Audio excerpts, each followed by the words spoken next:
porque el trabajo puede ser una solución para muchas personas trabajadoras, una oportunidad para muchas empresas, pero para que ese teletrabajo funcione no se puede diseñar simplemente o exclusivamente desde una visión de ahorro de costes de las empresas. La respuesta en esta crisis de las empresas a la hora de implantar el teletrabajo sin duda ha sido ágil, pero se ha hecho también con importantes deficiencias. En primer lugar, porque no se han evaluado correctamente los riesgos a los que estaban sometidos esas personas trabajadoras en sus casas, en sus domicilios.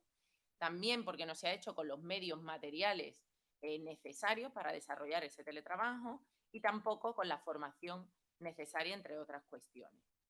Y es verdad que ese artículo 13 del Estatuto de los Trabajadores regula en cierta manera el teletrabajo, pero lo hace de una manera insuficiente y de manera obsoleta, ¿no?, para estos tiempos que vivimos. Es preciso completar esa actual regulación en diversos aspectos porque sin duda, si no se hace así, puede terminar perjudicando seriamente las condiciones de seguridad y salud de las personas trabajadoras, los derechos laborales individuales y colectivos que tienen y el derecho a conciliar esa vida personal, familiar y laboral. Y, sin duda, para nosotros el teletrabajo en ningún caso puede ser sustitutivo de esos recursos que se deben poner en marcha para conciliar la vida personal, familiar y laboral.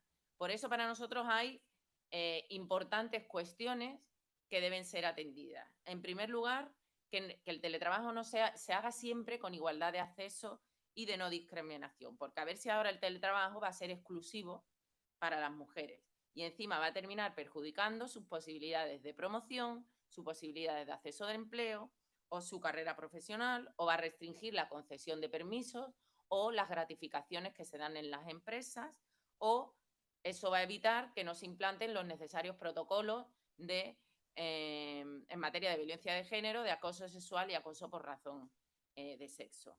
Además, la empresa tiene que asegurar los medios necesarios. Y cuando decimos los medios necesarios, hablamos desde una red digital cálida y segura, desde los equipos informáticos, desde la papelería necesaria, en definitiva, todos los instrumentos que necesita una persona trabajadora para trabajar, incluido el mantenimiento de los mismos.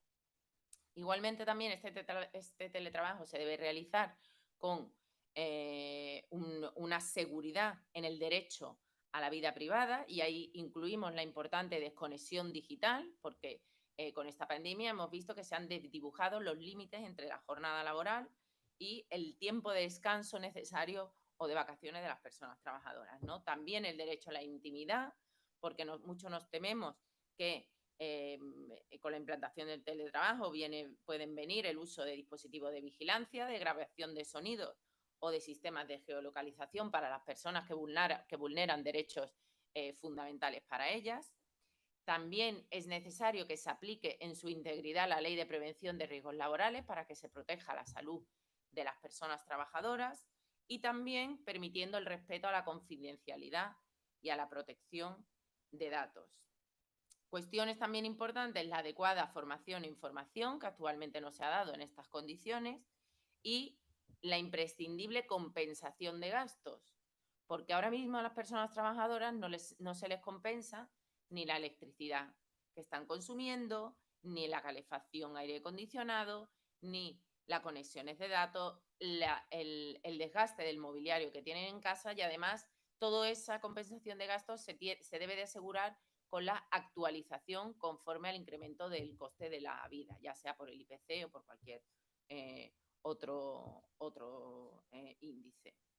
Y además se deben de respetar los derechos colectivos, porque sin duda con esta implantación del teletrabajo de manera masiva podemos estar incrementando la individualización de las relaciones laborales, y las personas pueden verse aisladas y vetadas de la necesaria formación, información, de la participación en las decisiones que se toman en las empresas y de la representación colectiva y sindical que es necesaria, máxime en Andalucía, con el tejido productivo que tenemos, en el que pues, es fundamentalmente de pymes, ¿no?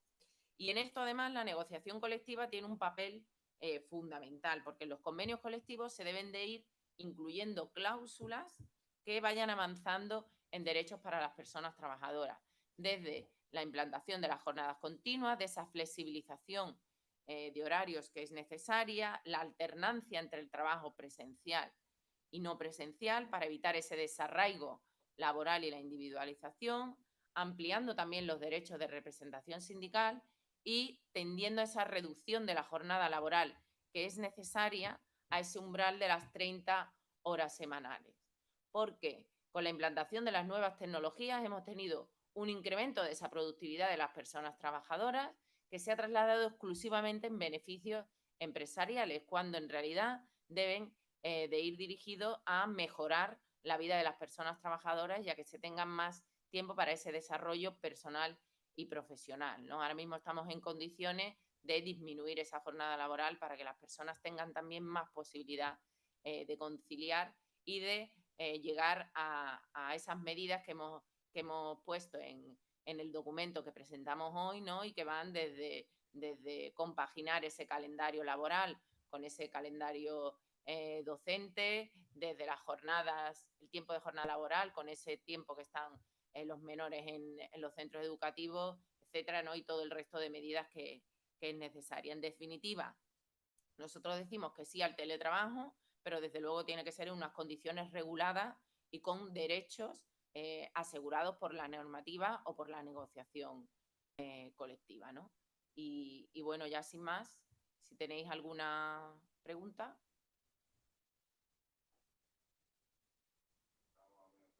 Sí, ¿no? Sí, desgraciadamente sí, y además con esta pandemia. Sí, ¿no? Vale.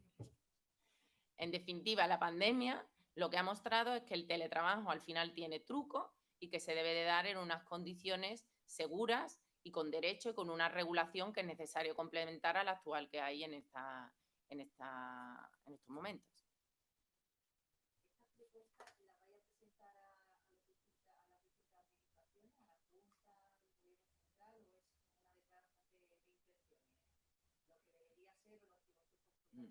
No, nosotros desde que iniciamos esta crisis hemos elaborado una serie de documentos de propuestas, tanto el de 40 medidas que teníamos urgentes y necesarias que creíamos que se deberían de implantar, hasta las propuestas más estructurales a largo plazo, como este documento que es el tercero. Entonces, todos ellos tienen un recorrido de presentación a las administraciones y a los gobiernos para que realmente tengan un calado como a partidos políticos, como a la sociedad en general, de tal manera que se entienda que es necesario abordarlo. Así que es verdad que en los dos documentos anteriores por parte del gobierno andaluz se ha hecho poca atención, todo hay que decirlo, y bueno, esperemos que al menos esto, que es una cuestión fundamental actualmente y que desde luego muchas mujeres lo sienten así, y en el sindicato hemos recibido durante esta crisis sanitaria pues infinidad de consultas, porque realmente es que hay muchas mujeres que están agobiadas porque si en septiembre, por ejemplo, no se abren los colegios y los centros educativos en condiciones normales, pues van a tener un problemón en sus vidas, ¿no? Y nosotros lo que intentamos es que se resuelva eso y que se atiendan las necesidades que tienen las mujeres en estos momentos.